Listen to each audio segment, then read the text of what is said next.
नमस्कार, आप सभी का स्वागत है। आज इस वीडियो के द्वारा गढ़चिरौली महाराष्ट्र के रहने वाले प्रमोद जी ने अपनी बर्थ डिटेल भेजकर प्रश्न किया है कि उनका विवाह कब होगा और उसके लिए उपाय बताएं। प्रमोद जी पहले हमारे सब्सक्राइबर थे और उन्होंने, क्योंकि उनके प्रश्न की इंतजार नहीं कर पाए थे उत्तर की, और नाराज़ होकर उन्होंने हमें अनसब्सक्राइब कर दिया था। लेकिन फिर भी क्योंकि उन्होंने हमारे से प्रश्न पूछा है तो हमारा नैतिक दायित्व है कि हम उनके प्रश्न का उत्तर दें, तो मैं उनके प्रश्न का उत्तर दे रहा हूँ। आपके द्वारा बताए गए प्रमोद जी जो समय है उसके अनुसार जो कुंडली आपकी बनती है वह मीन लगन की कुंडली बनती है, जो आपके सामने है। ग्रह स्थिति इस प्रकार है कि लगन में गुरु, शुक्र और बुध हैं, दूसरे भाव में शनि है, पंचम भाव में राहु हैं, अष्टम भाव में मंगल चंद्रमा है, 11वें भाव में केतु है, 12वें भाव में सूर्य है। ये आपकी कुंडली की स्थिति है। देखिए, आपका जन्म मीन लगन तथा विशाखा नक्षत्र के तीसरे चरण में हुआ है।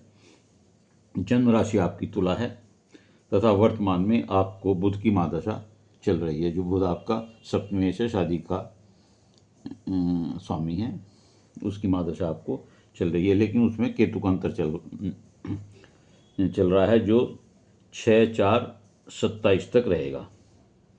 आपका प्रश्न विवाह के लिए है। तो देखिए, आपकी कुंडली के में विवाह के लिए हम आपके सप्तम भाव को देखते हैं, और सप्तम भाव पर किसकी दृष्टि है, किस प्रकार की है, ये हम सब देखना पड़ेगा, उसका स्वामी कौन है।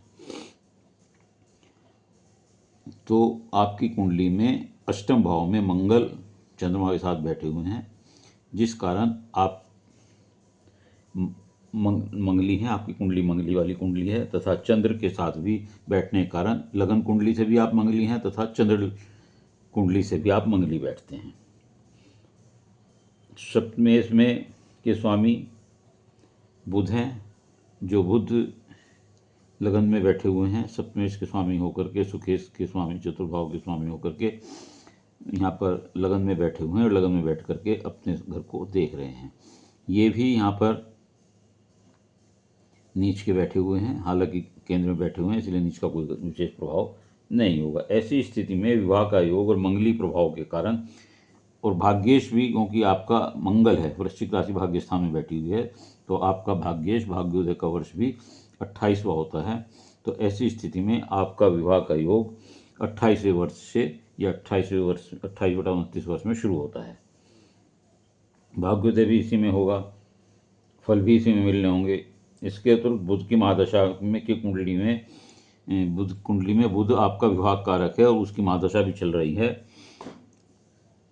जिस कारण विवाह होने का पूर्ण योग चल रहा है।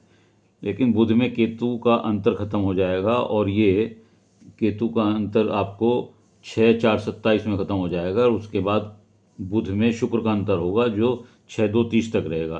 तो इस प्रकार आपका विवाह का योग 6/4/27 से आरंभ हो रहा है।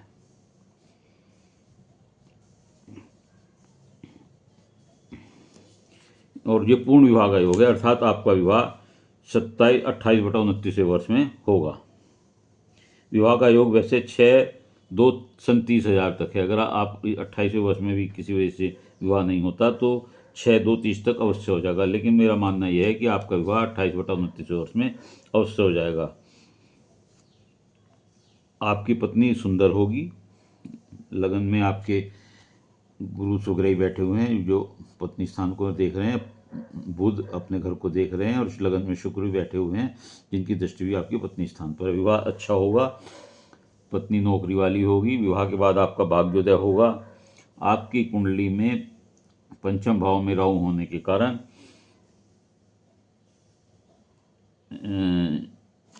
आपको शिक्षा में कुछ दिक्कत आई होगी, सब्जेक्ट चेंज हुए होंगे, या कोई व्यवधान हुआ होगा, या कोई रुकावट किसी प्रकार की आई होगी। पुत्र योग भी है, पुत्र अवश्य होगा, लेकिन कुछ देरी से होगा, विलंब से होगा।